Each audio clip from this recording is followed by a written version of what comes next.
नमस्ते everyone, Monika astrology में आपका बहुत बहुत स्वागत है। आज हम चर्चा करने वाले हैं सिंह लग्न की।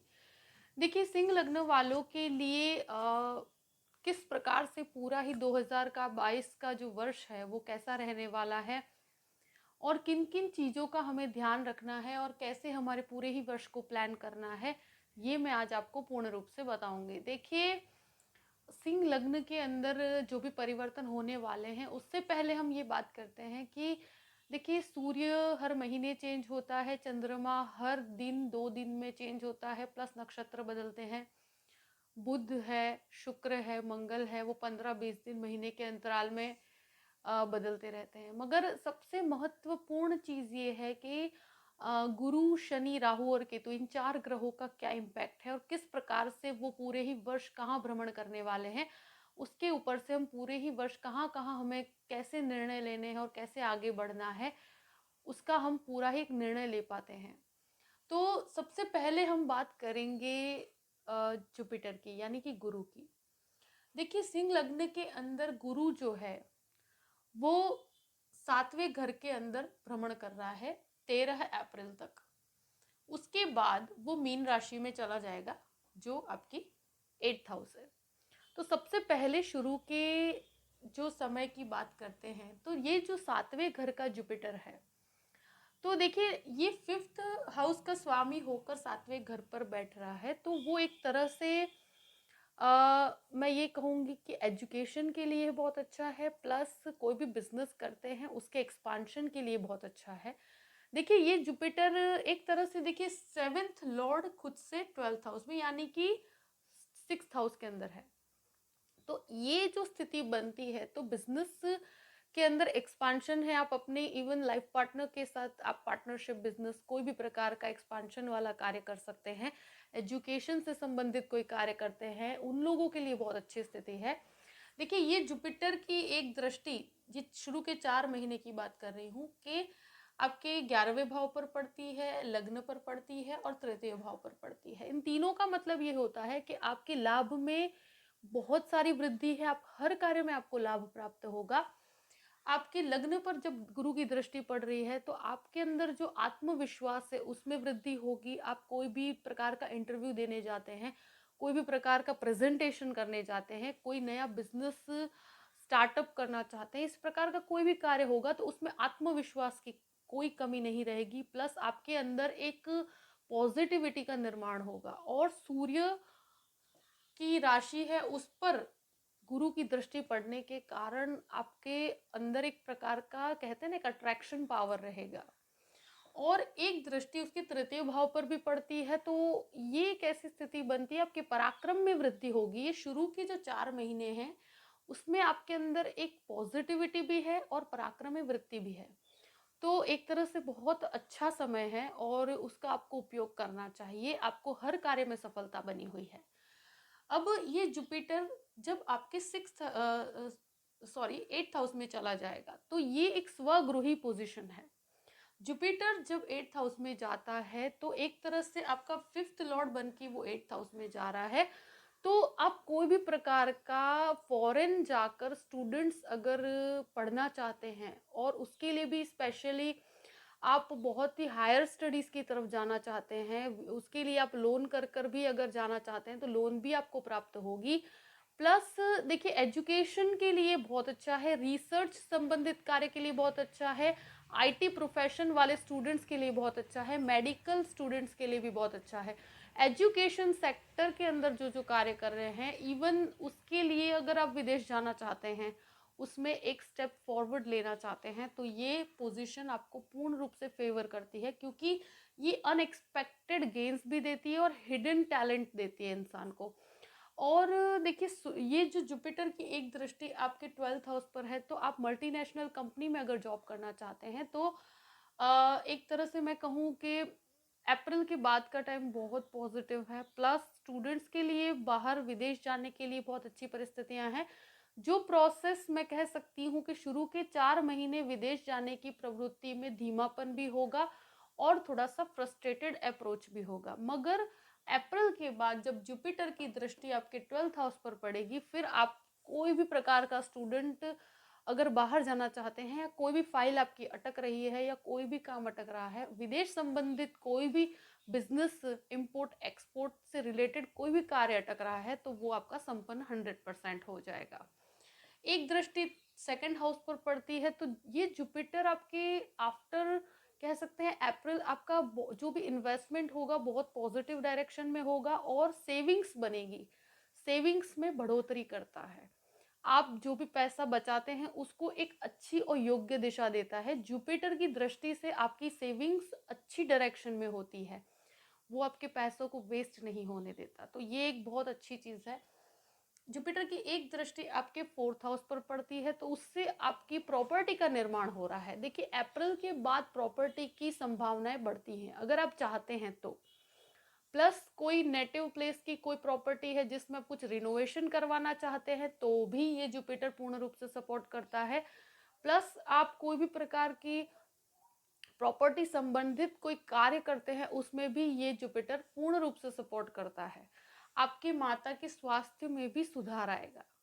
देखिए एक तरह से मानसिक सुख जो काफ़ी समय से आपको प्रॉब्लम हो रही थी, अब मानसिक सुख नहीं था, तो ये जुपिटर के कारण आपको एक मानसिक शांति भी महसूस होगी, क्योंकि ये एक इसकी दृष्टि ही इतनी गजब का कार्य करती है। तो मैं ये कहूँगी कि देखिए अप्रैल के बाद कोई भी इस प्रकार की सेविंग संबंधित कार्य है, प्रॉपर्टी संबंधित कार्य है, उसमें जुपिटर सपोर्ट कर रहा है। अब बात करते हैं, आप राहु की बात करते हैं। देखिए राहु आपके एक तरह से दशम भाव में चल रहा है और केतु आपके 4th हाउस में चल रहा है। शुरू के 4 महीने आपके इस प्रकार की स्थिति में रहेगा और 12 अप्रैल को ये राहु आपके 9th हाउस में चला जाएगा और केतु आपके 3rd हाउस में चला जाएगा। तो पहले शुरू के 4 महीने की बात करते हैं। देखिए ये राहु दशम भाव में बहुत अच्छा कार्य करता है, एक तरह से बिजनेस अपॉर्चुनिटीज क्रिएट करता है आपके लिए। शुरू के 4 महीने कोई भी प्रकार का चेंज करना चाहते हैं, कोई भी प्रकार का नया एफर्ट करना चाहते हैं, उसमें आपको जुपिटर काफी सपोर्ट कर रहा है और राहु आपके लिए अपॉर्चुनिटीज क्रिएट कर रहा है। इवन फैशन डिजाइनिंग संबंधित कोई कार्य करते हैं, आप कपड़ों का व्यापार करते हैं या कोई भी प्रकार का कहते हैं कंस्ट्रक्शन बिजनेस में है, कोई डिजाइनिंग कार्य करते हैं, उनके लिए शुरू के 4 महीने में बहुत अच्छा कह सकते हैं कि बहुत कार्य में एक कहते हैं ना, राहु इन चीज़ों को कंट्रोल करता है, तो आपके कार्य में वृद्धि भी होगी।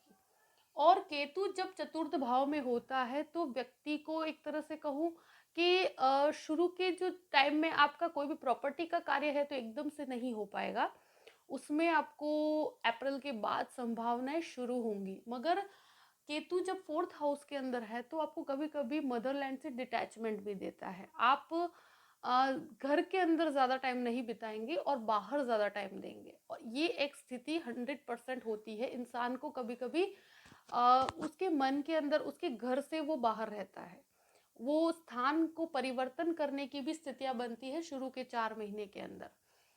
अब मैं ये कहूँगी कि देखिए ये राहु जो है एक तरह से आपके सेकंड हाउस को देखता है, आपके 4th हाउस को भी देखता है और 6th हाउस को भी देखता है। तीनों ही दृष्टियों में मैं कहूँगी कि ये राहु कभी कभी अपने पैसों को हम इन्वेस्ट करते हैं तो उसमें एक स्थिरता नहीं होती, तो अप्रैल के बाद वो स्थिरता जरूर आएगी, क्योंकि राहु की भी दृष्टि आपके सेकंड हाउस से हट जाएगी और 4th हाउस के अंदर जो केतु है उसके कारण जो आपके प्रॉपर्टी के कार्य अटक रहे हैं वो केतु के निकलने से और जुपिटर की दृष्टि पूर्ण रूप से पड़ेगी, तो वो काम आपके आगे बढ़ेंगे।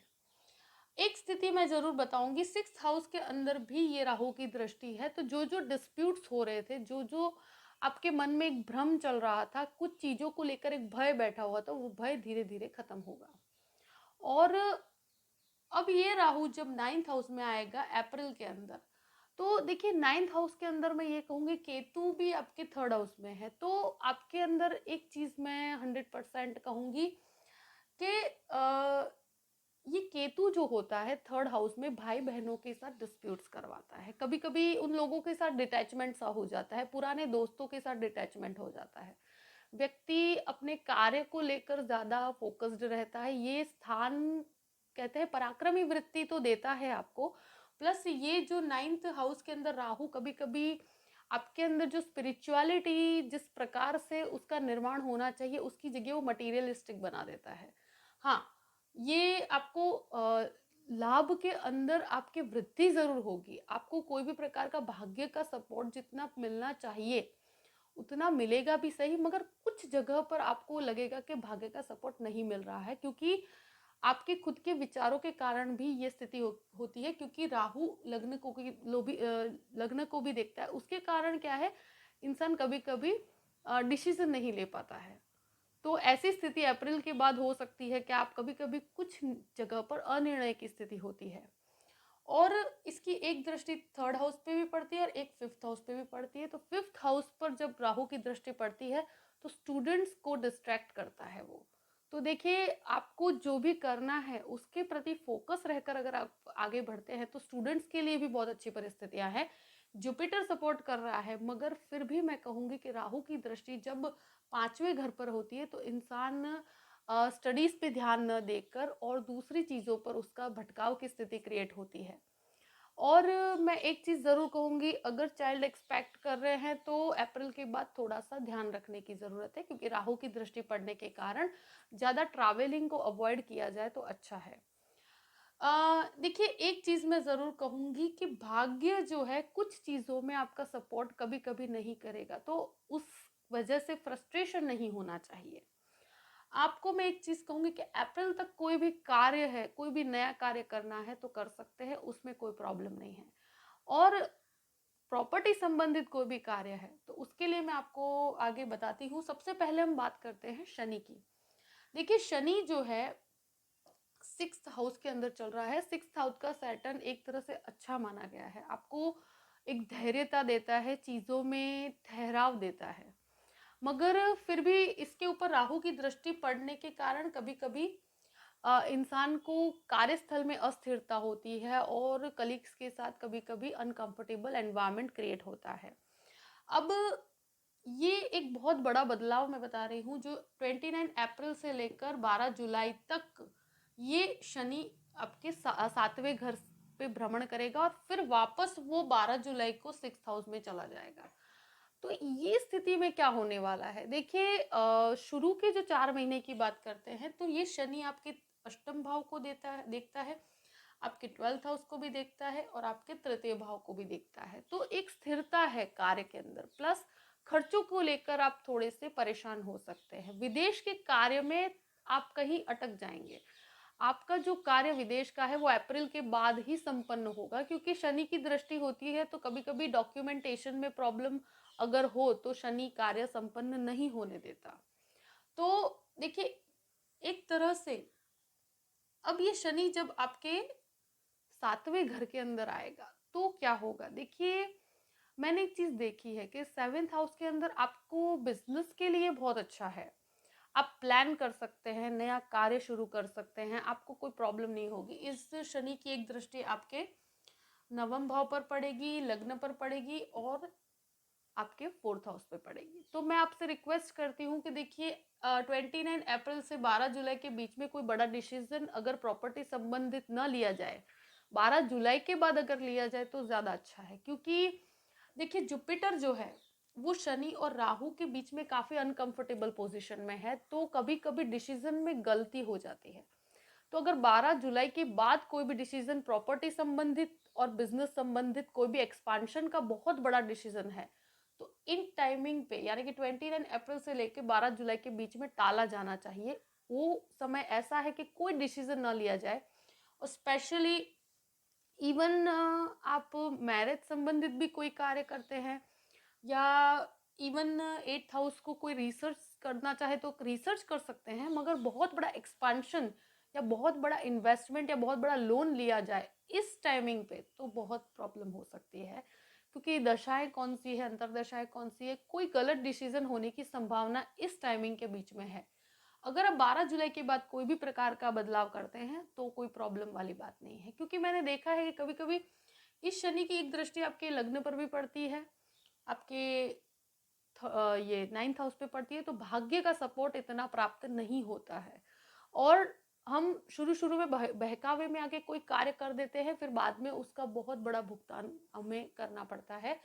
तो अगर हो सके तो इस टाइमिंग में 29 अप्रैल से 12 जुलाई के बीच का टाइम जो है उसे अवॉइड किया जाए तो अच्छा है। उसके बाद आप कोई भी प्रॉपर्टी का कार्य करते हैं कर सकते हैं, कोई भी बदलाव करना चाहे कर सकते हैं, अप्रैल के पहले भी कोई बदलाव करना चाहते हैं कर सकते हैं, मगर अनुभव के बेस पे कीजिएगा। एकदम से कोई चीज मत छोड़िएगा, छोड़ो तो पहले उसका एक स्ट्रॉन्ग बेस तैयार हो उसके बाद छोड़ो, और इस टाइमिंग के बीच में आप कोई भी प्रकार का कोई बदलाव न करें तो अच्छा है। 12 जुलाई के बाद आप जो भी बदलाव करते हैं आपके लिए बहुत अच्छा है, फिर कोई प्रॉब्लम वाली बात नहीं है। एक चीज मैं कहूंगी, जुपिटर का बेस शुरुआत में आपके पास बहुत अच्छा है, उसके बाद जो भी है आपके सेविंग्स के लिए बहुत अच्छा है, प्रॉपर्टी के लिए बहुत अच्छा है, और फॉरेन संबंधित कार्य के लिए बहुत अच्छा है। देखिए हर्डल्स तो आते हैं, मगर फिर भी मैं कहूंगी कि जुपिटर का आपके ऊपर बहुत अच्छा परिणाम आपको मिलेगा, क्योंकि जुपिटर का आपको आशीर्वाद भी है और उसका जो जो दृष्टि है वो आपको आपके कार्य में बढ़ोतरी कर रही है। तो शुरुआत के 4 महीने बहुत पॉजिटिव है, उसके बाद का समय थोड़ा सा संभालना है आपको, और जुलाई के बाद फिर भी कोई भी डिसीजन लिया जाए तो आपको कोई प्रॉब्लम वाली सिचुएशन नहीं है, आपको आगे से आगे नया रास्ता मिलता चला जाएगा। तो ऐसी कोई डरने वाली बात नहीं है, मगर मैंने जो डेट्स बताई है उन डेट्स के हिसाब से अपने पूरे ही वर्ष को प्लान कीजिएगा। आई होप कि ये वीडियो आपको पसंद आया होगा, पसंद आए तो लाइक भी कीजिएगा और सब्सक्राइब भी कीजिएगा। देखिए डिस्क्रिप्शन बैक बॉक्स में मैंने अपना ईमेल आईडी दिया हुआ है, astrologymonica@gmail.com, आप उस पर मेल कर सकते हैं अगर आप मुझसे कंसल्टेशन लेना चाहते हैं तो। फिर मैं आपको पूरी ही जानकारी प्रदान करूंगी कि कैसे मुझसे कांटेक्ट किया जाए। और देखिए सिंह लग्न वालों के लिए मैं यही कहूंगी कि चिंता वाली कोई बात नहीं है, जुपिटर आपको बहुत जो दृष्टि कर रहा है वो आपको एक तरह से आगे का रास्ता भी दिखा रहा है, और हर तरह से लाभ और प्राप्ति आपके लिए बनी हुई है। तो बस हमेशा खुश रहिए और पूरे ही वर्ष को अच्छे से प्लान कीजिए, यही मेरी मनोकामना है। Thank you so much. जय श्री कृष्ण।